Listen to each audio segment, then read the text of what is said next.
Welcome everyone. Today we have our another new episode, and we will discuss cracking down on a Wall Street trend, ESG, makeover. So first, I would like to give chance Professor Edward. Hi, well, thank you for this topic. Because there's only two of us, I will go on a little longer than I might otherwise have. And then poor Donald here will have to take up some of the slack. Sorry about that, Donald. Look, I'm glad I came.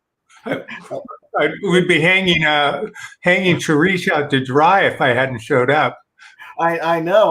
Well, I told him that I've got I'm working on a deadline, so I only have a few minutes here. And hopefully Sharif will not be knocked off by a storm or something. Hi, Sharif. Anyway, and hopefully some others will come on. I know they had a storm the other day. Anyway, I'll talk about two things. I was only going to talk about one, but since we have a little bit of extra time here, when you talk about Wall Street, of course, you're talking about basically investment firms, companies that or institutions that take money and invest it into stocks and bonds. And that's how we fuel economic production in this country. And you can look at which companies have the most capital that they've raised, and they take that capital and they put it into their businesses. Some of the top businesses all of us know, obviously, Elon Musk's various businesses. Apple Computer is usually right at the top there somewhere. Microsoft is in there, and you can go down the list.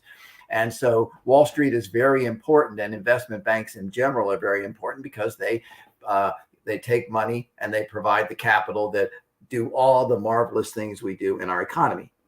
But I want to mention something about a failure that has occurred on many occasions about Wall Street, and then I'm going to get into the E.S.G. discussion. In 2008, we had a huge meltdown in this country that affected the rest of the world because of Wall Street investments in so-called mortgage-backed securities. And there's an interesting story about that. What happened was, over a period of years, the federal government, through the so-called Community Reinvestment Act, some reforms in 1999, and banking regulations, essentially forced local banks to make very risky loans in the name of helping poor people be able to purchase housing. Now, we want everyone to be able to purchase housing. It's certainly a worthy goal. But what happened was, because of the regulations, banks were forced to make very risky loans. And in many cases, those loans were what are called predatory loans, where you might get a loan and the interest rate at first might be very, very low for the first year or two, and then it would balloon.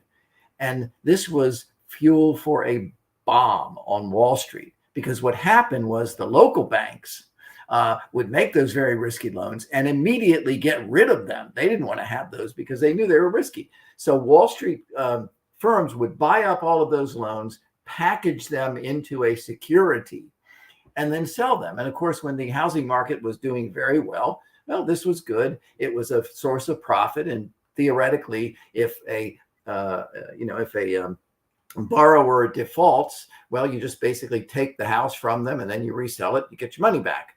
But the point is that they created this bubble by encouraging all of these risky loans. And then, of course, when inevitably the housing market went in a bad direction, these investment banks that had foolishly leveraged themselves up had it collapsed. Lehman Brothers was the most famous one that collapsed completely. Insurance companies that were insuring these loans collapsed. It was really a mess, and they had trillions of dollars of government bailouts because of this stupid mess. The point is that a lot of these problems somebody almost came on, are caused by government regulations that create adverse incentives that people would not otherwise invest in. People would invest in Apple computers because you have a pretty good idea that Apple is a solid company, but some of these other investments not so good. But the thing I want to talk about, hi, we have our friend on again. Good. Anyway, the thing I want to finish up with is the so-called E.S.G criteria, which stands for environmental, social, and governance criteria. Now, Let me explain what those are to your Asian Pacific listeners, especially to those of you listening to me who are entrepreneurs, who are business people, who are would-be entrepreneurs. Basically, these are criteria that sound good on the surface. We want businesses to be environmentally responsible. You don't want a business either dumping sewage into a river, or for that matter, working with another business that dumps sewage into a river. And by the way, most of them don't, and it's illegal in pretty much every industrialized country. Sounds good, though. Second is social. We don't want your business, or other businesses for that matter, for example, to discriminate against people because of their race, because of their religion, and so forth. And that sounds very good. And interestingly enough, by the way, in the 1980s and after in South Africa, American businesses that did business in South Africa were prohibited. This was actually by law, American law, from discriminating against blacks, even though it was an apartheid system. So meaning that a black could go into an American run business in South Africa and they would actually be treated, they could work beside white people. They could actually supervise white people. So, that was a very good example of a socially responsible businesses. Okay. That sounds good. And of course, third is governance. And this is the idea that you run an honest company, you don't fake the books and things like that. And you don't, work with other corrupt parties, including corrupt governments. It really sounds good. What I'm going to say to the business folks there in the Asia Pacific area and would-be business folks, entrepreneurs, and so forth, is that these criteria are not what they're cracked up to be. You should run from these criteria the way you would run from somebody who has COVID, who is sneezing in your face. And let me tell you why. Okay. First of all, where did these environmental, social, governance criteria come from? It came from a 2005 report by the firm Freshfields, Brookhouse, and DeRinger, and it was done on behalf of the United Nations to set up a set of criteria. And the purpose really was because a lot of elites wanted to be able to control businesses, to control economies more effectively. And what better way to do that than to set up criteria and say that you businesses have to abide by these criteria? And something like $12 trillion worth of investments right now are supposedly made under these criteria. And by the way, this is part of the so-called Great Reset. Now, this is a notion that came out of the World Economic Forum. Klaus Schwab, by the way, is the guy who is really the leader of this view of elites, international elites, essentially controlling economies for what they consider to be good purposes. By the way, they have done a pathetic job in Western Europe. I point that out, and we can talk about that maybe in a different show. But what are the problems with this? Well, first of all, these criteria are irresponsible from a fiduciated position. For example, I give money to a business or a bank because I want to get a return on my investment. I take, for example, my retirement funds, and I give it to an investment bank. And what I want is return on my investment. I don't want them to use my money for their political purposes. So that's a problem that you can see. And again, for your listeners, if you want documentation, I've got plenty of it. This is not a state secret at all, but it's very irresponsible to play with other people's money. But even more important is this. Let me take each criteria one by one. The environmental criteria, again, it sounds good on the surface, but if you look what it really is basically a fairly radical view of climate change, actually global warming, and a set of criteria that basically is killing and destroying businesses. I point out, by the way, that in Germany, where they foolishly decided they wanted to really be politically correct and sensitive, they decided to get rid of all of their fossil fuels and nuclear. They became, of course, dependent on Russia. And now there was a report you probably saw a day or two ago where the Europeans are taking down a whole wind farm because it's so inefficient, reopening coal plants. Okay. their whole approach is economically irresponsible and destructive. And again, that's a big problem, because what you see with these criteria is that governments are forcing them onto businesses. The government of France has done that. You can look at states in the United States, California. I could go down all the details for any of your listeners who are interested in this, but they're pushing very bad criteria that are disconnected from real science. And they don't want to have that discussion. People like me who put out actual data from satellites and so forth are often censored. And so if you're hearing this in the Asian Pacific area, you might be getting a one-sided view of these issues. It's very irresponsible. Second, if you take a look at the social criteria, again, I completely agree that if you're a business, if you're listening to me in the Asian Pacific area, you should run a business where you don't discriminate against employees or anyone else based on race, religion, or anything else. You should treat people like individuals, and that's very important. But what you see, for example, here in the United States, these criteria are used to push what I call neo-racism, meaning that instead of saying we want to help people and so forth, well, we want to have quotas, meaning we need to have a certain number of people who are black, white, whatever it happens to be. We want to get rid of our standards or lower our standards. And again, I'm fighting right here in my own state and county against some of these things. Instead of raising people up, we want to get rid of standards and requirements. This is what I call neo-racism. It's identity politics. It's not treating people by the content of their character, as Martin Luther King said, but unfortunately by the color of their skin. Final is governance. Again, we want companies, whether they're Wall Street investment firms or a small business that you might be starting in the Asian Pacific area, to be honest. Absolutely. You want to be honest with your books. You want to be honest with your accounting. You want to be honest with your customers. Okay. But let's be realistic here, folks. A lot of the problems you have in, for example, the Asian Pacific area is corruption, but it's corruption from government.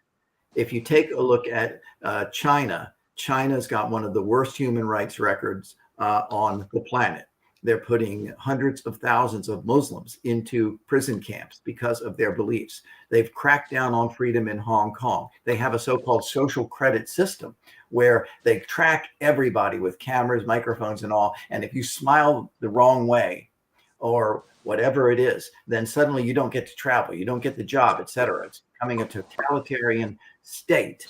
They're threatening to invade their neighbor Taiwan, and basically, you might have seen, those of you in the Asia Pacific area, you might have seen the incredible scene several days ago where the leader of the Communist Party of China, Xi, is sitting there, and they have thugs come in and take away one of his ministers, one of his former officials, right there in front of the cameras. Basically a way of saying, if you disagree with us, we're literally going to come and disgrace you and take you away. It's a totalitarian thug system. Now, but here's the thing. Apple and many other businesses do a lot of business in China. Am I saying that they should pull all of their businesses out of China? Well, no, I'm not actually saying that. I'm saying that they should understand the situation in China, but they should look for productive ways of dealing with the Chinese authorities.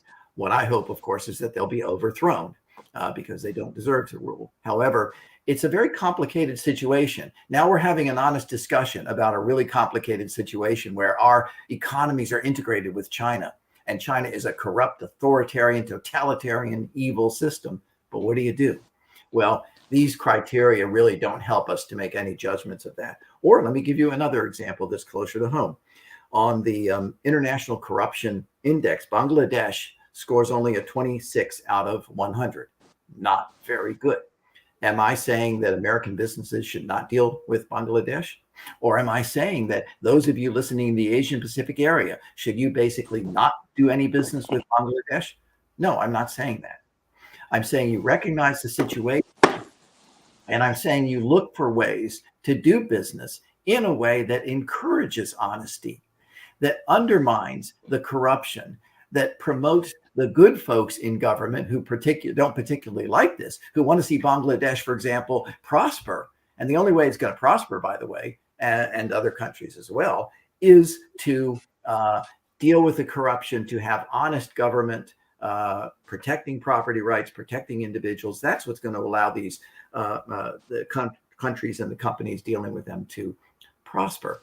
So it's a very complex issue, corruption. Okay. But what I'm saying is this: we have to treat it in a mature way.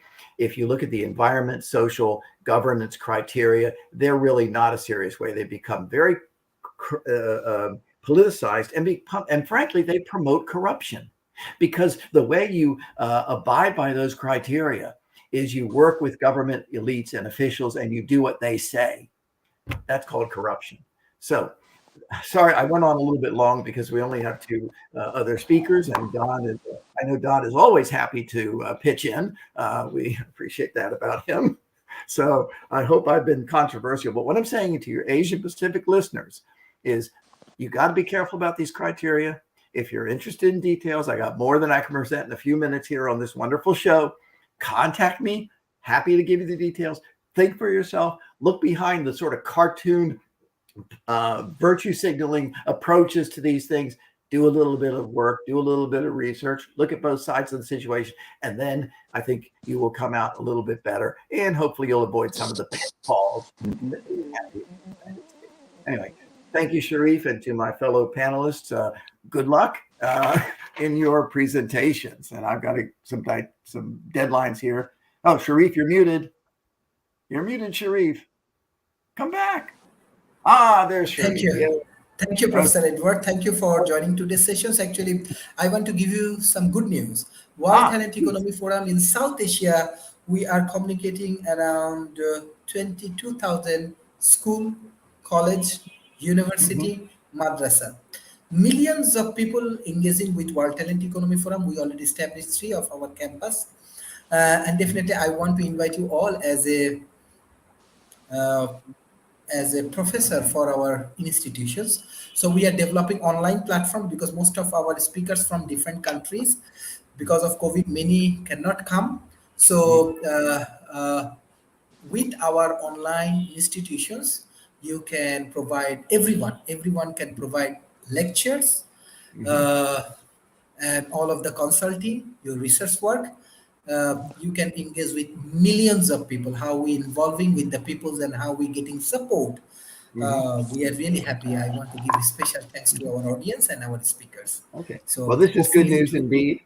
This Yes. is good news indeed. And I will let Donald and Talib take over. So good luck, guys. Thank you, Professor Donald. Yes. Hi, Edward. Bye. See you guys later. See ya. Edward. Bye. Well,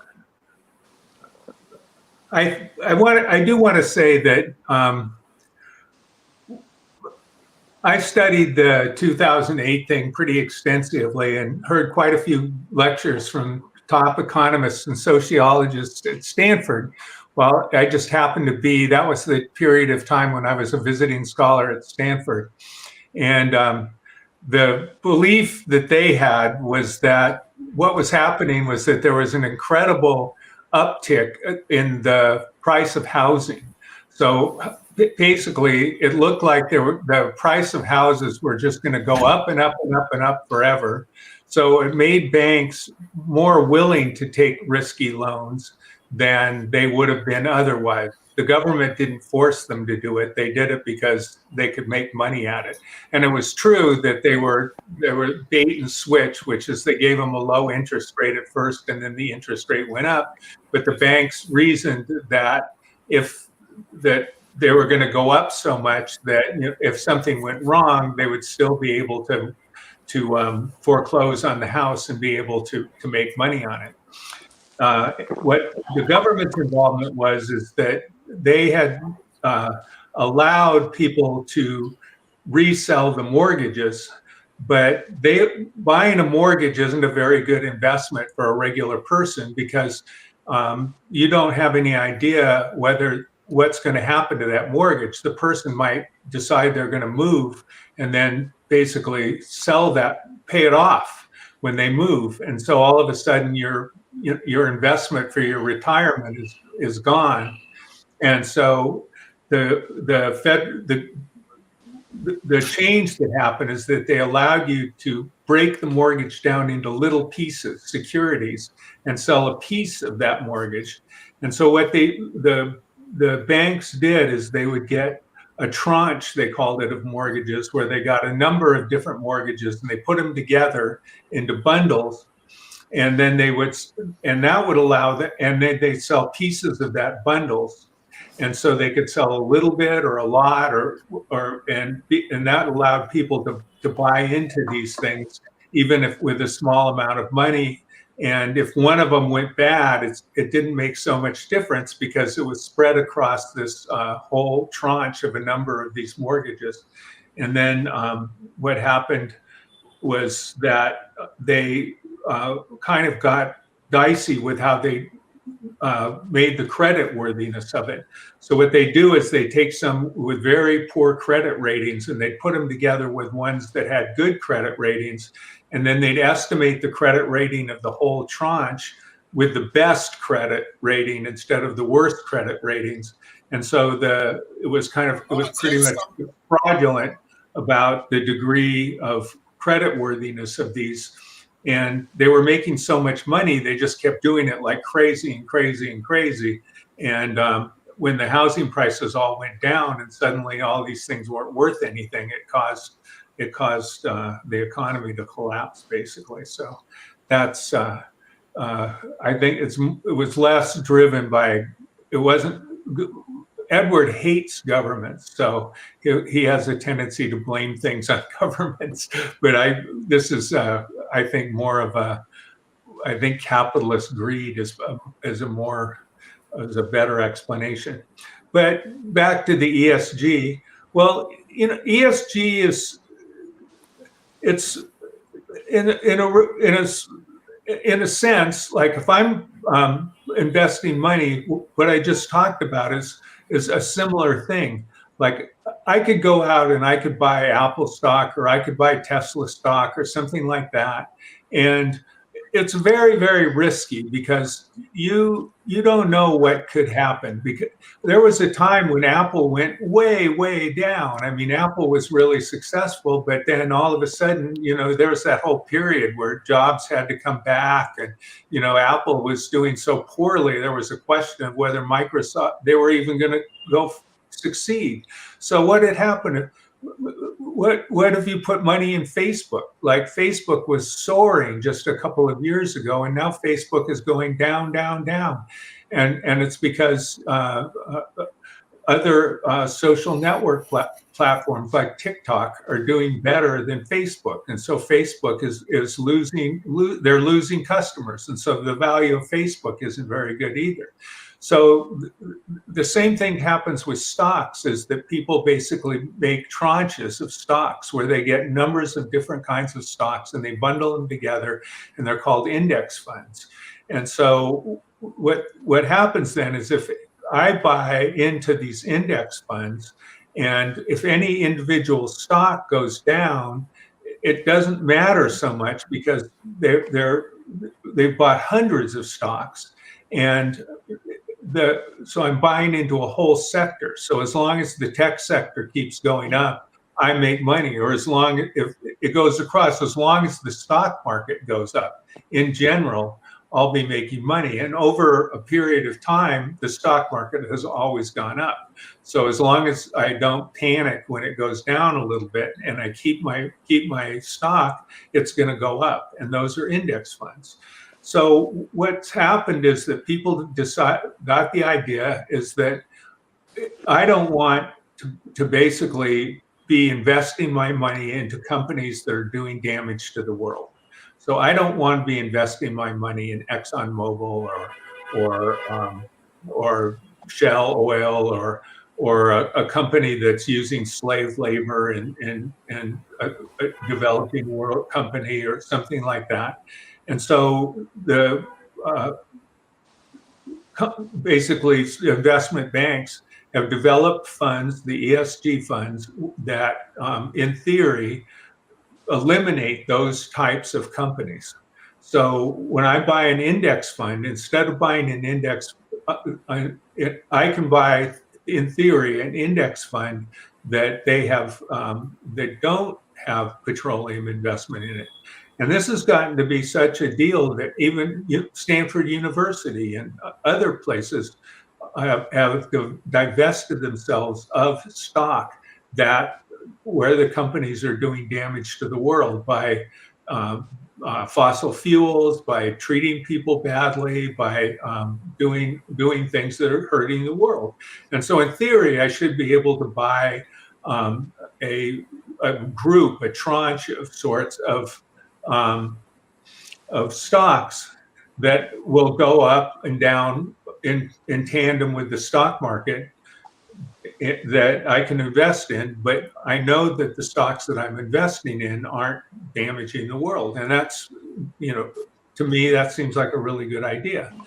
The problem with that is that when you say damage to the world, what does that mean?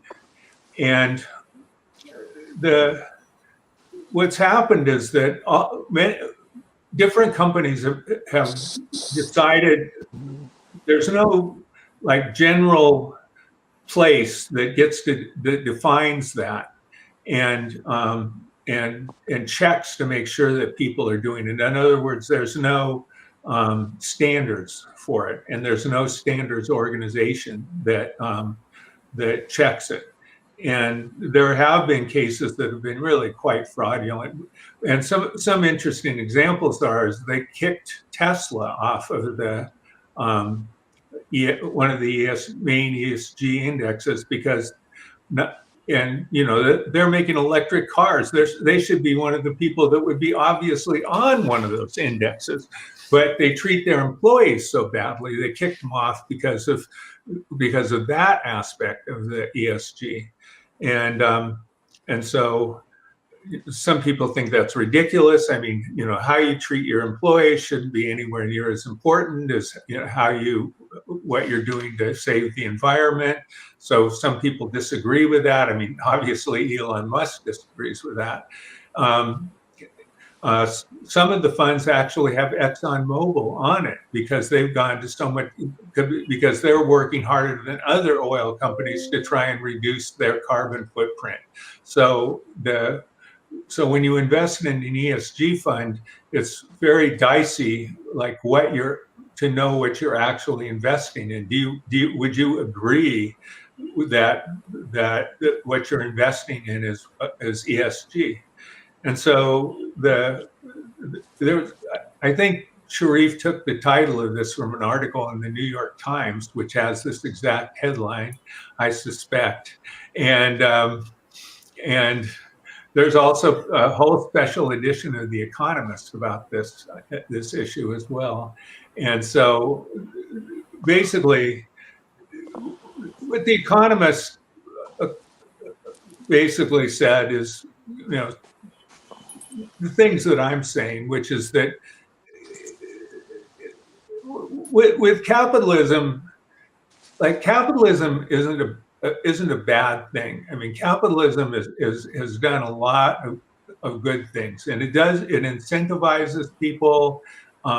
It allows for it really helps innovation and a lot of different things. It's not a bad thing, but it does need to have guardrails, because if it's just completely unchecked, then it can get out of hand. In other words, what can wind up happening is they get very unequal wealth distributions, and that's extremely bad for people's health. It destabilizes countries. It destabilizes economies. You have to be careful about that. So that's where Edward and I disagree. He believes that government regulation is unnecessary, whereas I believe that it is necessary. I also believe that that you can look at governments differently, and that the most successful countries look at governments as a way to work together to achieve things that you need to do in common. So if you look at countries like Finland, the happiest country in the world, very successful in basically every way, they think of the government as the way that they work together collectively to make things better for all of them. And they believe that if you do something that helps people around you, you live in a better place, because if the people around you are better off, you're better off. And in contrast, in the United States, we have a view that if you give things to the government and they help somebody else, or many people have the view that, and they help somebody else, that money is being stolen from you and given to somebody who doesn't deserve it.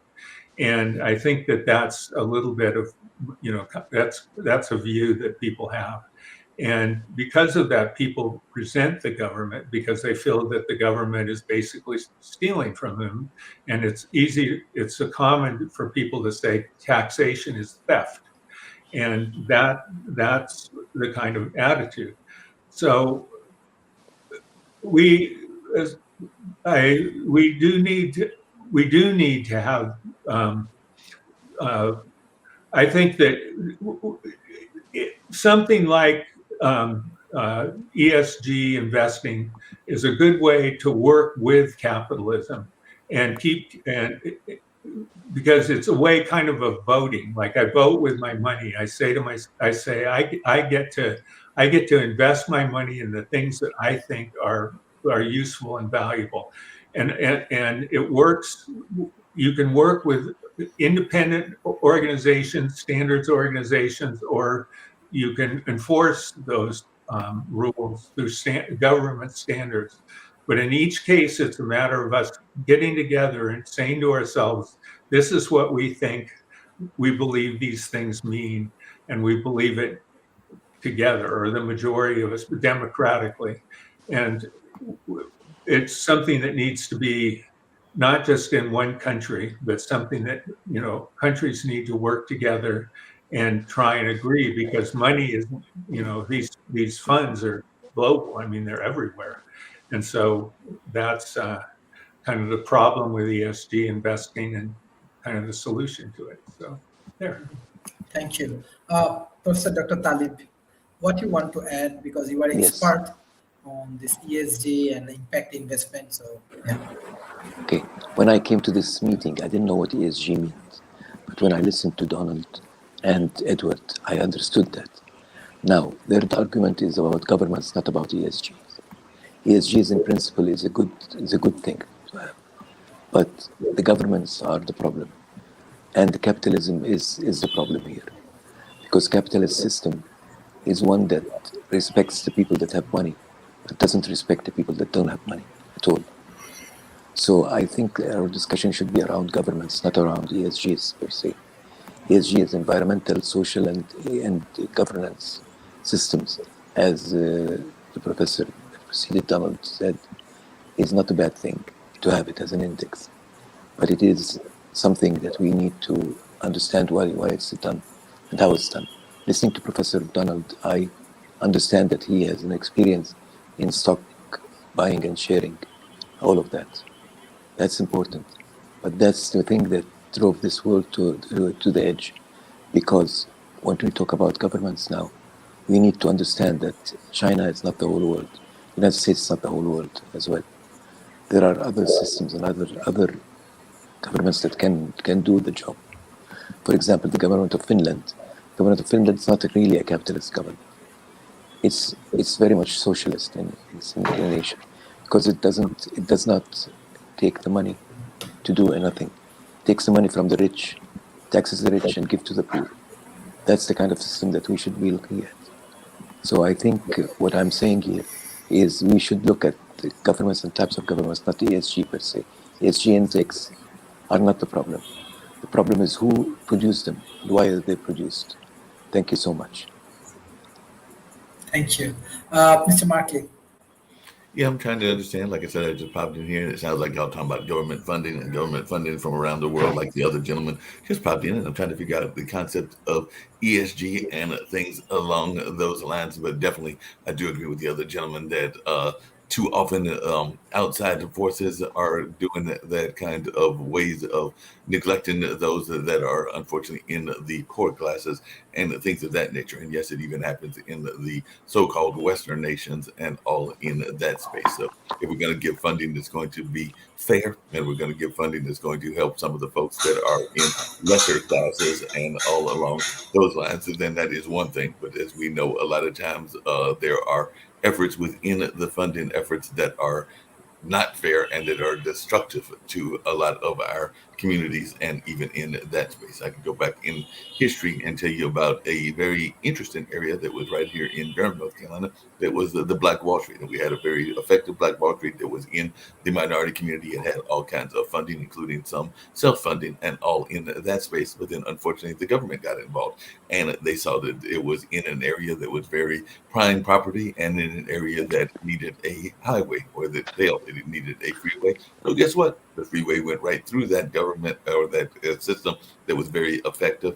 And definitely that kind of community was destroyed and decimated. And that is why there is a lot of poverty in that area and a lot of people that are struggling where that used to be. Where is that, Part of what is going on. So maybe we can have some organizations and some funding that could actually help people that are trying to develop instead of being destructive. And that was not that long ago in history that happened. That was back in around the 70s that final destruction was going on.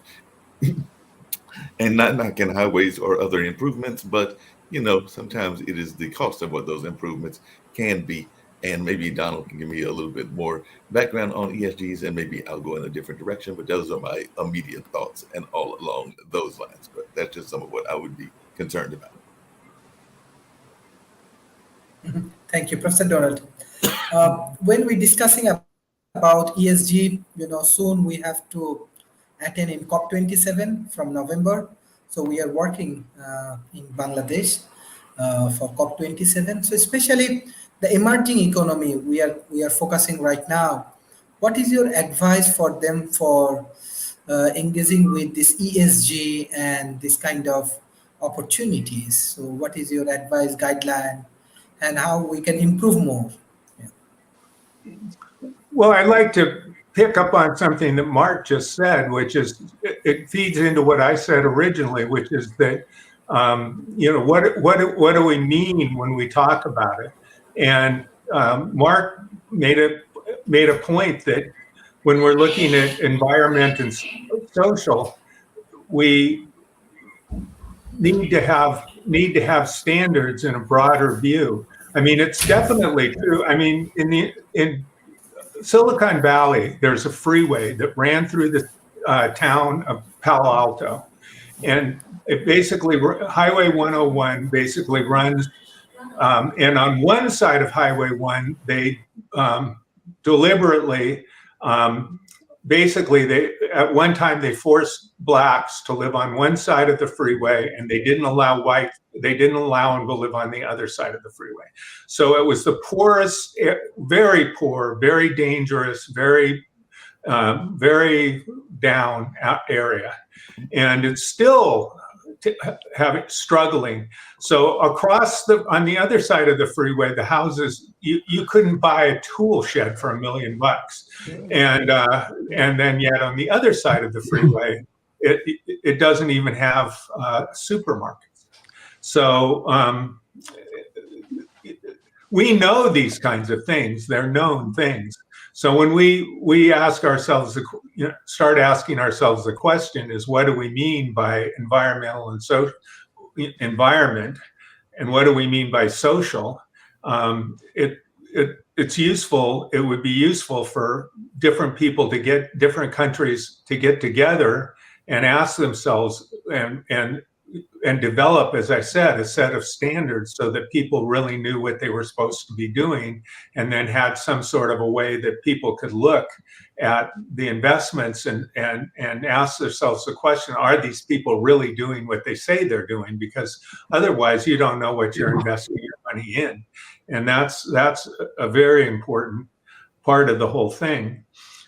Because Donald, just really quickly along those same lines, and I guess this kind of type of funding would play into that. I guess one of my concerns would be is when these investors are coming in, are they doing things to be not so much fair, but being kind of equitable in what they're doing? Because like I said, I just gave the example of Durham, but even now here in Durham, North Carolina, there's a lot of gentrification in the downtown area, and that's seen throughout the nation. It's in Los Angeles, it's in New York, it's in a number of other places, and it could happen in countries like Malaysia and everything, where people will be seeing these lovely new houses come up with these lovely new offices, and of course Google and other people can afford these lovely new houses. But I just found out that in my downtown area there are $1 million condos coming up. I know I ain't got $1 million to go get them, so I'm trying to figure out who they're exactly targeting and all along those lines. So that's the question: is when these investments come in, are they doing things to try to help out the larger population? Where is that, Mark? Where is that? What's the town you're talking about? Durham, North Carolina. Okay, thank you. No problem. So I think that goes to something that Dr. Talib said, and I think it's really important, is that the world isn't the United States and China. I'm a big proponent of Finland. Of course, I got my graduate degree there, and I've lived there, and I've gotten to know members of the government there, and I think they're a fabulous model. And it's interesting, if you talk to people in Finland and Denmark, they consider themselves capitalist countries. Mm-hmm. And basically the distinction is that the businesses there aren't owned by the government. They're privately owned. But what they do is they make sure that this wealth disparity isn't there. So very high income, there's extremely progressive income tax, so that very high earners basically pay their fair share of taxes, and that money is used to lift the people that are in the lowest. So university's free, healthcare is free.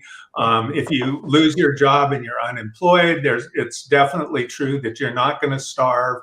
You're going to have a place to live, enough to have a place to live, and they'll have retraining for you, so you'll be able to build a life again. I mean, so they do things to make things fair. They have an interesting thing where when they give people traffic tickets, they don't just charge everybody the same amount. They look at how much you make, right, and make it a fair amount. So, for instance, they gave one millionaire was speeding, and they charged him $50,000 because I mean, what's $500 to a millionaire, right? Right. So they try and make things equitable, so that and because of it, people are happy. They work, but they work really hard for their companies. They have, Nokia. They have companies that are world class that can compete with anybody anywhere in the world. And Helsinki has some of the most startups of any place in the world. So they're, as I said, capitalism per se isn't bad. I mean, it's got advantages, but it has to be regulated in reasonable ways. And again, I worry more about kind of the attitude of the people and the government is kind of a reflection of that. And that's why I worry about the United States, because of this kind of like winner take all individualist mentality that's, I think, dangerous here. And but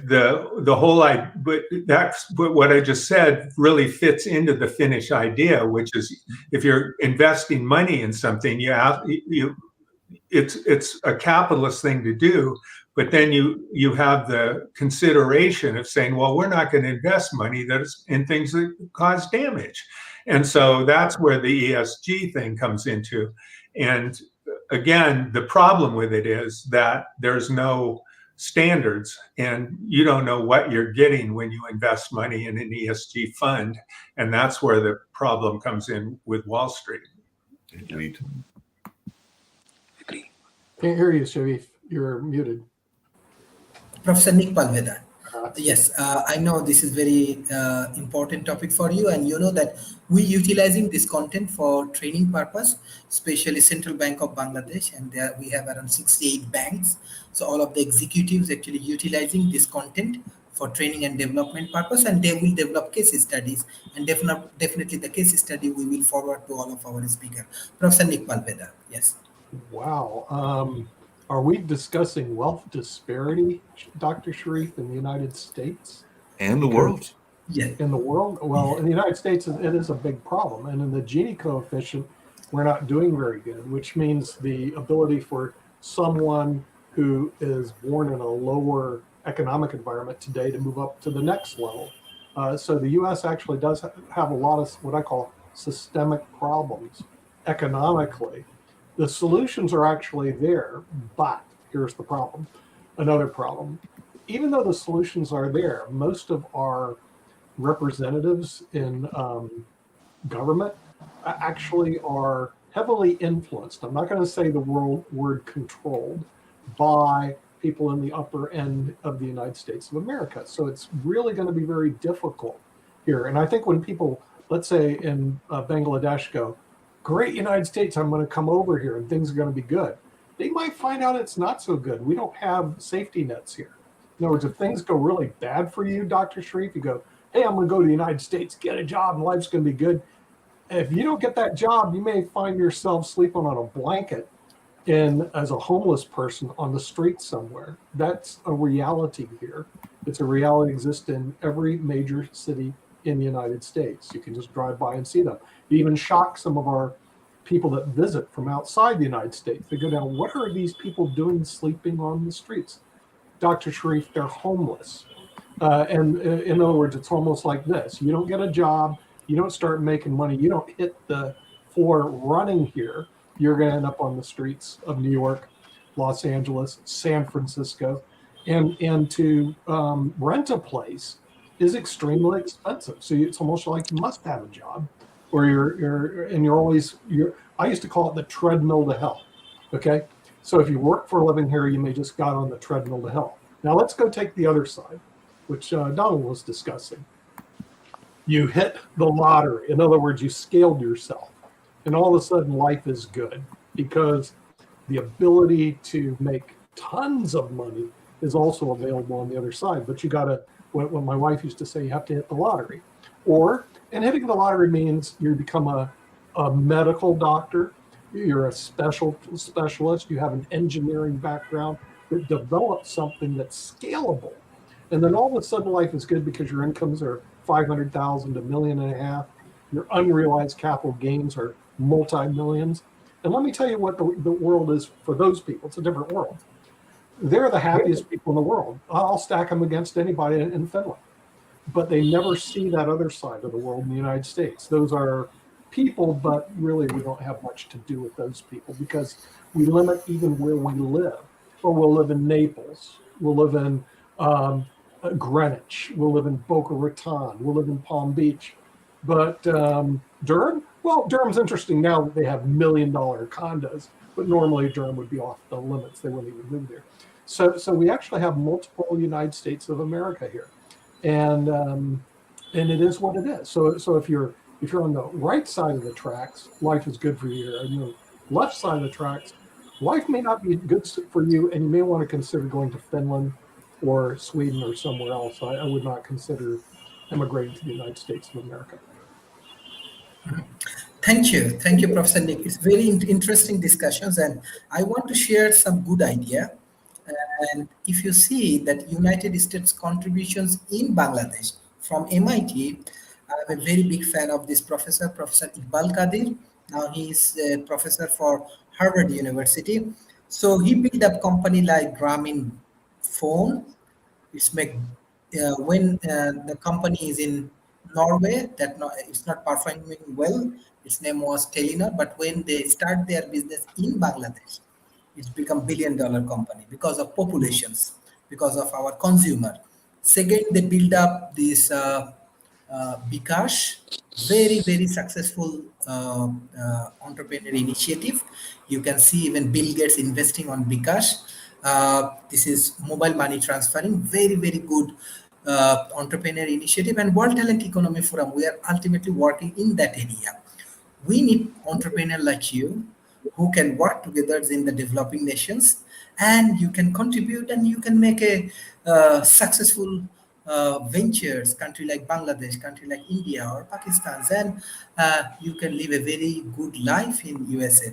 So our talent economy, we do more focus on talents, and you will be really, really happy. In between 2 months, we build up 3 successful campus and millions of students from 22,000 institutions. It's including Central Bank of Bangladesh. It includes all of the successful banks, largest corporations, and all of the institutions. It's madrasa, international schools, national schools, universities, college. It's a huge social revolution. So I'm very much hopeful. Like when people like you, that when team up together, we really contribute in the economy. Then you have a more chance. So always I request the developed nations entrepreneurs be focused on emerging economy, because in an emerging economy has markets, it has people, you can do lot of jobs. Maybe in Singapore you cannot do many jobs, but if you come to India or you come to Bangladesh, you go to Malaysia, it's a different game balls and different and interesting. It's easy, not so much competitive. On the other hand, we have lot of problem, we need lot of solutions. So I saw from USA there are very, very, very successful business initiative. China actually smart because they are taking Belt and Road initiative. They are actually collaborating with this uh, emerging economy, where actually World Talent Economy Forum working. But definitely we need more of your support, more of the collaboration, more dialogue like this, and definitely we need to learn more the financial things. So if you are interested, Professor, we are building online conference. We have millions of people. So if you want to teach them, so you can join in our one online platforms and teach people. It will be professional things. And I'm sure if you visit Dhaka, we have a big conference in Dhaka with Dhaka University this December, and next year April. Perhaps this is one of the largest scientific revolutions. 25,000 scientists from around the world, they are supporting our project, Nikola Tesla Technology Conference. So it will be huge. So welcome to the new worlds. No frustration, more collaborations, and more happiness. Professor Talib, what do you want to add? Thank you. I want to first congratulate World Talent Economy. I think your forum is a good one. I think your forum brings people together. And I've heard so many good things from the professors that take part in this dialogues. I think what Professor Nick just talked about is very, very important. So did Professor Donald. It's important to recognize what system are we looking for, because the developing countries, for example, are not like any other country. In other words, they have many people, but they have many problems as well. And these problems need to be addressed. You cannot say that the system in the United States can be applied anywhere in the world. That's not right. So what we need to look at is what system of governments do we really need? That's what I was trying to say. The Chinese model is not the right model, maybe.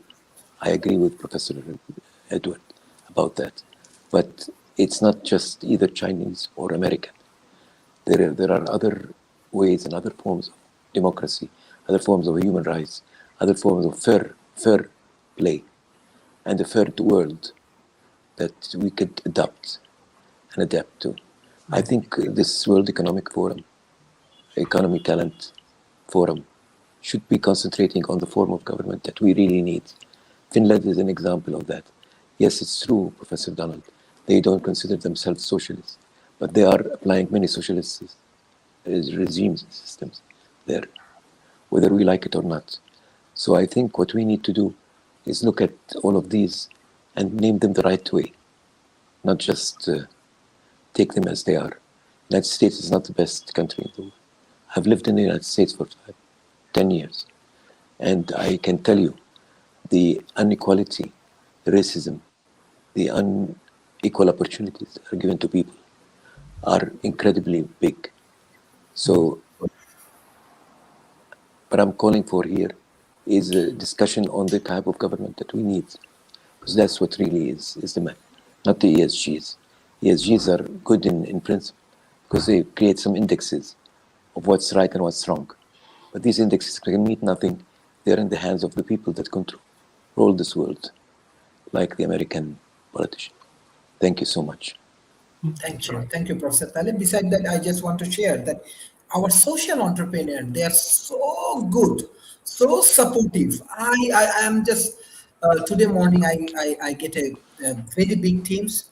The entrepreneur, they have 250 special child. I want to say special childs, and we are collaborating with them. We are trained. We will provide them training. We will create job opportunity for them.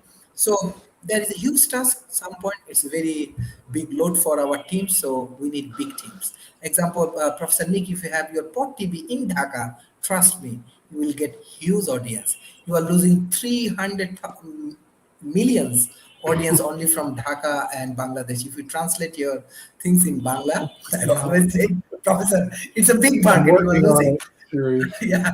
So it has, trust me, the emerging economy has beautiful things. Their people's heart is good. Yeah. They always welcome. They always welcome, right, Professor Talib? So they always welcome people. I think Dr. Talib visit our prime ministers, Sheikh Hasina. Yes. He meet with our prime minister. So Yes. you will get new word, new things. Even I'm a big fan of your another show. We have energy problem. You are discussing on the energy things. So let's work together, help our country. Let's collaborate and make beautiful things. So yeah, Professor Nick. Well, the thing is, you bring up translation into Bengali, which is a project I'm working on, Dr. Sharif. Currently, this show that we're doing, I can translate into 100 languages. Right now, most of the shows we get like this will be translated into Chinese, Spanish, French, Swahili, Portuguese, because those are, and German, because those are our main viewership. So we'll take this and do it.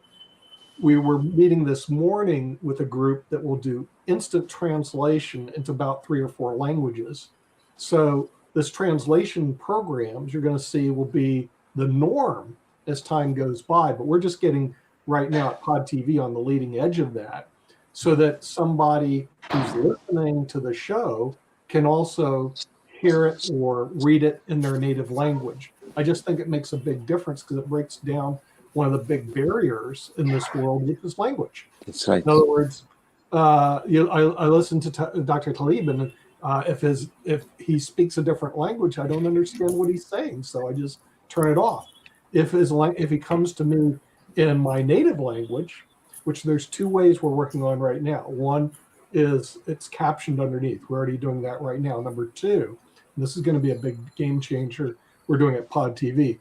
He'll be speaking in English, but the voice that you're going to hear will be Japanese or Chinese or whatever. It's just really cool. And that's what technology is able to bring to the world, which I think is a game changer, at least for us, because I like the ability to deliver our message to people in their language as opposed to in English. But I agree.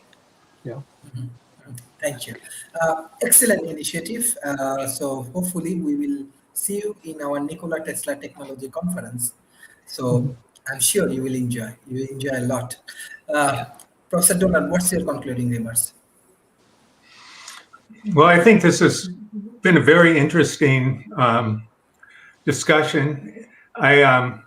Going back to ESG, I think that, as I said before, when we look at the topic of the day about ESG and Wall Street, it's being misused because of the fact that there's no standards for it. You really don't know what you're getting.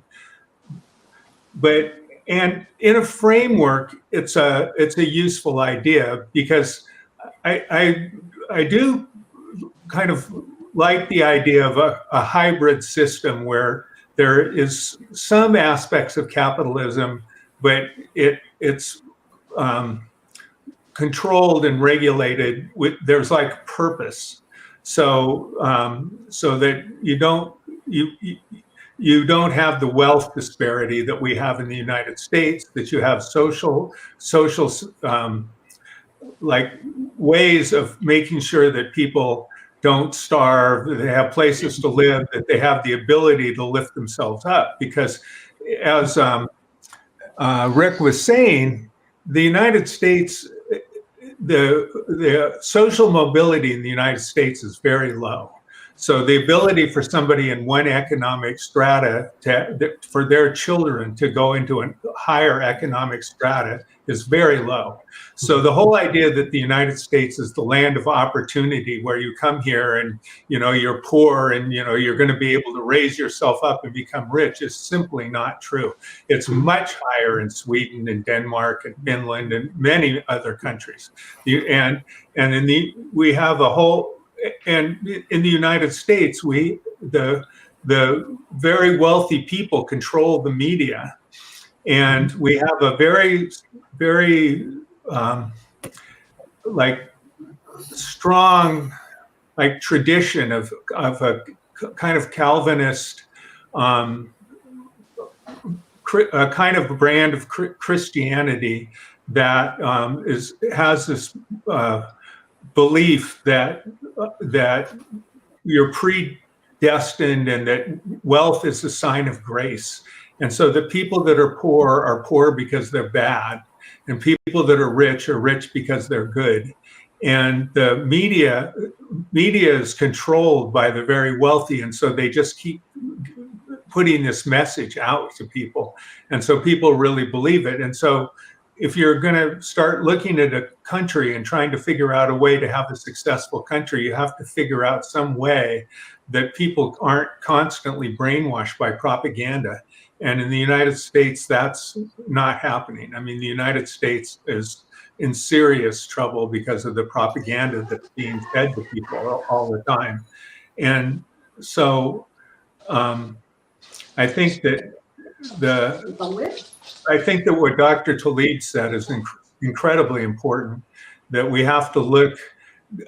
Governments are social constructs. I mean, governments are something that are on our minds. You can't see or touch a government. Governments aren't. You can't smell them or put your hands around them. There's something that we create by a shared agreement. And we have to understand like what it is that we want. Finland got their government because in 1917 they had a horrible civil war where the Swedes and the Finns. Finland was very much controlled by Swedes, and Swedes very much looked down on Finns. They were just laborers, and they were considered dumb and everything else like that. But then the Finns rose up and basically fought against the Swedish landowners, and they had a very terrible civil war where they were putting people in concentration camps and things like that. When the Civil War ended, they all got together and they said, we do not want to have this happen again. How could we make a government that's egalitarian so that we can have a democracy where everybody is treated equally and we don't get into the situation we were in before? And they did. And they were one of the first countries in the world that had women in high levels of government. You go there, women, you're just as likely to have a woman in your class, engineering class, as the man. I mean, it's very egalitarian. So it can be done. It is possible to do it. And I think that ultimately, as Dr. Tlaib said, thinking about how government should be is incredibly important, because governments aren't just governments. Governments are the way we think about ourselves as people, and how we work together, the agreements we make to work together as people. So that's what I have to say. Thank you. Professor Dr. Tlaib, what's your conclusion? Thank you so much. I think what Professor Donald said is very, very important, because what we need to look at is the form of government. Now we're talking about the United States, we talk about democracy now. What's democracy really? The Western democracy now, it is in serious trouble, because democracy is not just having people election. You know, you run from one election win to another election win. That's what democracy is in the United States and in many Western countries. Now, Finland and Sweden and Switzerland, I would say also, they have a different form of democracy. Now, what I'm looking for here is what should be imported to the developing world. It's not just the American model, because the American model could lead us to disasters here. And I would say that democracy is not just the rule of people by people. It's now becoming a rule of people through other people. And these people are being elected from one stage to another. And the people that elect them are very, very small minority now. It's become an issue of what's the less of evils. So I can elect that. But the real democracy is how you take the will of the people, like the Finnish did, and make it materialize as such. I think the Western world have to relook their democratic model before they start to export it to another place, before they start to show it against Russia or China or the developing world.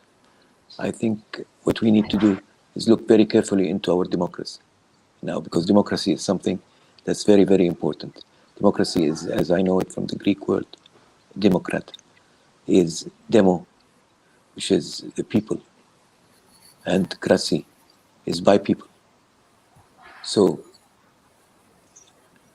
in Switzerland, for example, if they want to do anything, they go to referendums.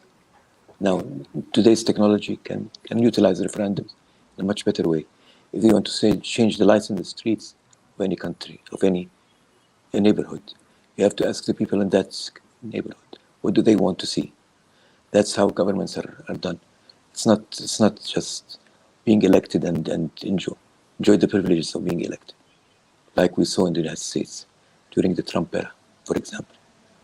And that's what I was hoping that the World Talent Economic Forum will lead us into at some point in time. Thank you so much. Thank you, Dr. Talib. Mr. Markley, what's your concluding remarks? Well, as Nick knows, I'm often keeping very busy, so I'm actually doing a pre-record right now and everything. But the concluding remarks are definitely that a lot of things are going on. I'm agreeing with a lot of things that both Donald and the other gentleman were saying, in the sense that other parts of the world can look at the American model, but I won't say that they need to model strictly after the American model, because there are some issues within that model in terms of disparity. We were actually talking about that earlier, and I can tell you that yes, Donald is right. Even here in Durham, North Carolina, and in Atlanta, and in a number of other places, there are things going on in that disparity. As a matter of fact, there was just a gentleman that was hit not that long ago, because there are actually homeless camps here, and there was a middle-aged man that was hit by a homeless camp. And that's my theory, that he was actually one of those. I don't know that for a fact, but I do know that there is that kind of disparity that exists here in the United States. But on the flip side of that, there are folks in the African American community, the Hispanic community, and others that are working on that entrepreneurship drive.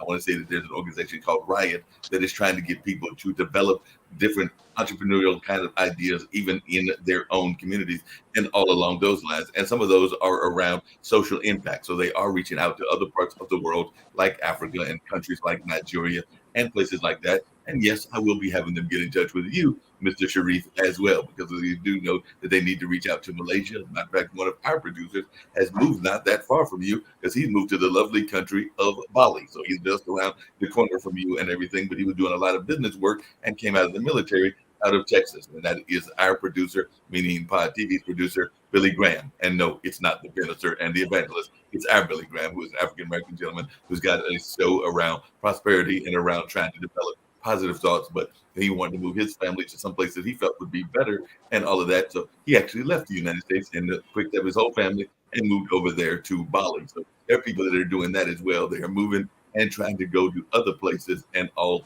in that space. And so definitely these are some interesting times, but I think that if we're going to be looking at what we're going to do, we need to find, as I think it was Donald said, some of the models that you can borrow from the United States and from other Western nations, but definitely don't just use those strictly, because there are other things that are going on that might be beneficial in places like Finland, in places like Sweden, and in other places where they are also trying to find a way to encourage economic growth, but also make sure that they are having a positive impact on things like the environment and on things like social justice and on just being fair in general. I like that idea, by the way. And please don't tell Shaquille that I said this, Nick, but I like this idea of somebody that has higher money having to pay a little bit more if they're going to courts, because that is an issue here in the United States, is that the disparity in the judicial system, and Nick as an attorney would even agree, isn't not necessarily fair. So the fact that they did that, maybe we need more people to do that as well. But just some of my final thoughts, and glad to be here to have this powerful discussion, and definitely have enjoyed it. Thank you. Professor Nick Palmeda, what's your concluding remarks, especially for the youth of Asia Pacific? Well, I was listening to Dr. Talib about democracy, Sharif. Democracy is very dangerous without education. Okay, what I mean by that, if we don't educate the population, because remember, they're electing the leadership. If we do not educate them about the issues to elect the leadership, if they don't have a basic platform of education, then what you're doing is you're handing over governance to people that are ignorant, which is not a good thing to do. So the most important thing to run a proper democracy is to bring up the level of education. Problem number one is our level of education in a lot of these issues is lacking. Problem number two that we have in a democracy here in the United States is the media, which Dr. Donald brought up. Okay, the media is controlled in the United States today. 5 companies control 90% of all the media. Now, in the 1970s, it was 50 companies that controlled 90%. And the media can manipulate you as to what you believe or don't believe. A lot of cases, and we're seeing this in our elections here, hopefully you're not following them, false advertising, just blatant lies, misrepresentation, deceit, dishonesty. Now, where do you see the most deceit, dishonesty, misrepresentation? It's in our political system, Dr. Sharif. In securities, which I work in the financial services, if we did all that stuff that politicians did, we would be in jail by the SEC. I'm serious. Now you go in our political arena, oh, you're free to lie. You're free to misrepresent. You're free to say anything you want because of, quote, First Amendment rights, which is a First Amendment wrong. And so what we're seeing here in the United States is people with very little educational foundation being manipulated by our media. And I see it every day. It's wrong. And we do need to make some drastic changes to basically halt that, because people are making decisions on leadership in the United States, not based on their ability to solve problems, but basically what the media manipulates them to be. It's too bad you don't live here, Sharif. You'd see it every day, at least here in North Carolina. It's like every day. Can you turn the television set off because somebody's going to get up and just basically lie about their opponent, and nothing stops them. Welcome to free speech. Thank you. Thank you. Thank you. Thank you, Professor Nick Palmeda, Professor Donald, Professor Dr. Talib Raphael, and I was just going to add really quickly something that you mentioned earlier, just a real quick side note to what Nick said, and I think Donald mentioned it as well. The unfortunate thing is that the powers that be, and that's why I love being part of Pod TV and everything, is controlled by a very small population. If you talk about commercial radio, if you talk about TV, we're basically only talking about 4 or 5 institutions that control everything, including the entertainers, the venues, and the media. So that is an issue here in the United States that other countries need to be aware of, and hopefully don't fall into some of those similar traps, even though I do know that that is going on in the third and second world countries as well. Mm-hmm. Thank you. But we can develop the people-oriented organization. I want to congratulate Professor Nick Palmeda how you handle the Pod TV. So hopefully you will get more audience and more support from emerging economy, and it will be big audience, and it will help you a lot. And we will solve our problem together. Thank you. Thank you. This is excellent sessions, and thank you.